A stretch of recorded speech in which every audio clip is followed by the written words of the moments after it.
مجھے سوال آپ سے یہ کرنا ہے کہ آپ جیسے جانتے ہیں سب کہ ہمارے جو معاشرے میں جو فتنہ ہے، ہمارے جو بچے ہیں، شاید جس وقت ہم نے ان کو اسکولوں میں ڈالا یا جو سوشل میڈیا کا پریشر ہے ایوری تھنگ، تو آپ آج کل کی یوتھ کے لیے کیا ایڈوائس دے سکتے ہیں ہم پیرنٹس کو؟ دیکھیں ہماری جنت کیا جنت ہوگی جہاں ہمارے بچے نہ ہوں.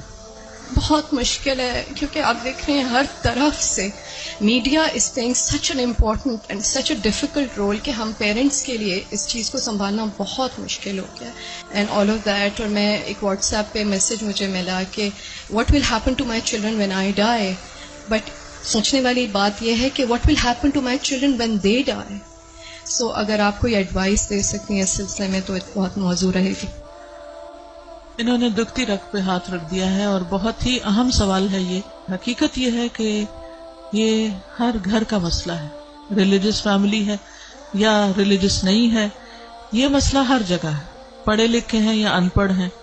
آئندہ جنریشنز بہت بڑے فتنے میں ہیں، فتنہ ہر ہاتھ میں ہے اور وہ بڑھتا ہی چلا جا رہا ہے اور پوری دنیا ان کے سامنے ایکسپوز ہو چکی ہے.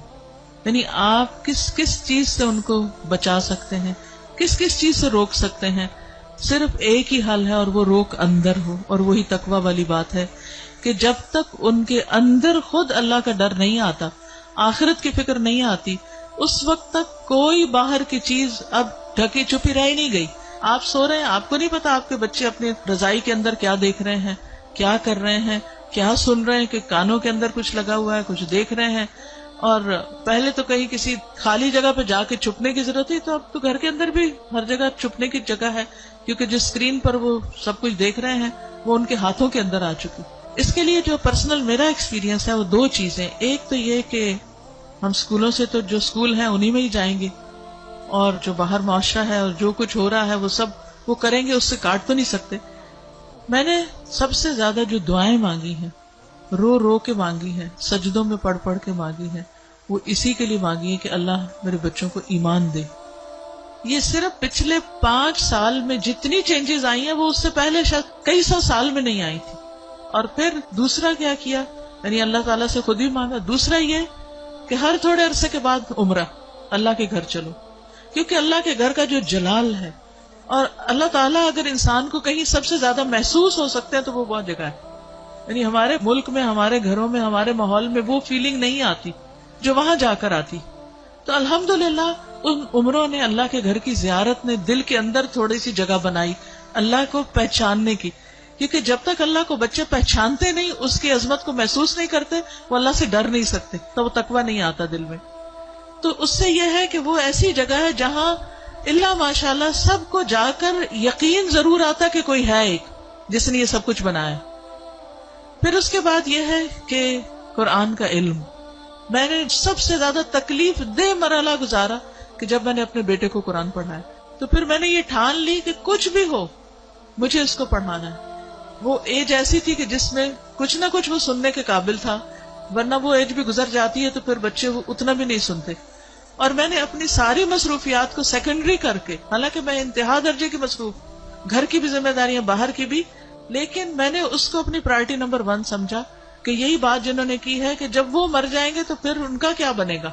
یعنی ہمارے مرنے کے بعد تو جو ہوگا سو ہوگا، ان کے مرنے کے بعد ان کی قبروں کا کیا حال ہوگا اور ان کے آخرت کا کیا ہوگا. تو اللہ سبحانہ وتعالیٰ نے قرآن مجید میں فرمایا قوا انفسکم واہلیکم نارا، اپنے آپ کو اور اپنے گھر والوں کو آگ سے بچاؤ. ایمان والوں کو خطاب ہے کہ اے ایمان والوں اپنے بچوں کو آگ سے بچاؤ.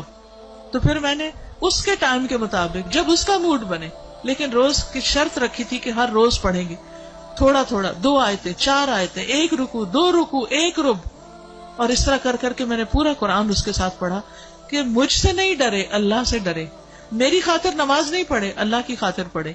میری وجہ سے کچھ مت چھپائے جو دیکھ رہا ہے، اللہ سے ڈر کے چھپائے. تو یہ کسی حد تک فائدہ مند ہوا. یہی ماؤں سے کہوں گی کہ ساری مصروفیات اپنی جگہ ہیں، لیکن بچے آپ کی پرائرٹی نمبر 1 ہونے چاہیے. ان کے لیے کھپ جائیں دعائیں مانگ مانگ کے بھی، اور اس کے ساتھ ساتھ ایک دفعہ کم از کم قرآن سے ضرور گزر جائیں. کیونکہ جب وہ قرآن سے گزر جائیں گے پھر ایٹ لیسٹ آپ کی رسپانسبلٹی نہیں رہے گی. اللہ ان کی سب خیر کرے، لیکن اگر خدا نہ خواستہ ان کے اندر کوئی بگاڑ آتا تو آپ کی پکڑ نہیں ہوگی. لیکن اگر آپ نے کوشش نہیں کی، محنت نہیں کی، تو آپ کی بھی ساتھ پکڑ ہے. صرف آپ کی نمازیں پھر کام نہیں آئیں گی. تو اس لیے ہم میں سے ہر ماں کو سنجیدہ ہونے کی ضرورت ہے. چاہے رونا پڑے، منتیں کرنی پڑے، بھوک کاٹنی پڑے، کچھ کرنا پڑے، لیکن پکڑ کے بیٹھے، خود بیٹھے. یہ مولویوں پہ نہ چھوڑیں کہ کوئی اور آ کے لیکچر دے گا تو وہ سن لیں گے، اس کو بتا دیں گے، ابا کو بتا دیا، چچا کو بتا دیا، اس کو ماموں کو بتا دیا. ٹھیک ہے وہ بھی کچھ ہیلپ کرتے ہیں، لیکن سب سے زیادہ آپ کو خود کرنا ہوگا، اور اس کے لیے آپ کو خود پڑھنا ہوگا، اس کے لیے آپ کو خود سیکھنا ہوگا. خود سیکھنا شروع کریں اور اپنے بچے کے ساتھ بیٹھ کر خود. پھر یہ کہ بعض اوقات بچے ہم سے سننا نہیں چاہتے، آپ ان سے کہیں آپ ہمیں پڑھ کے سنائیں.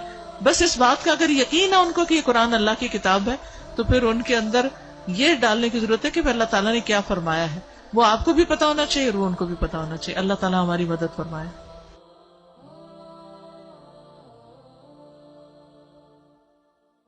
ربنا هب لنا من ازواجنا وذرياتنا قرة اعين واجعلنا للمتقين اماما.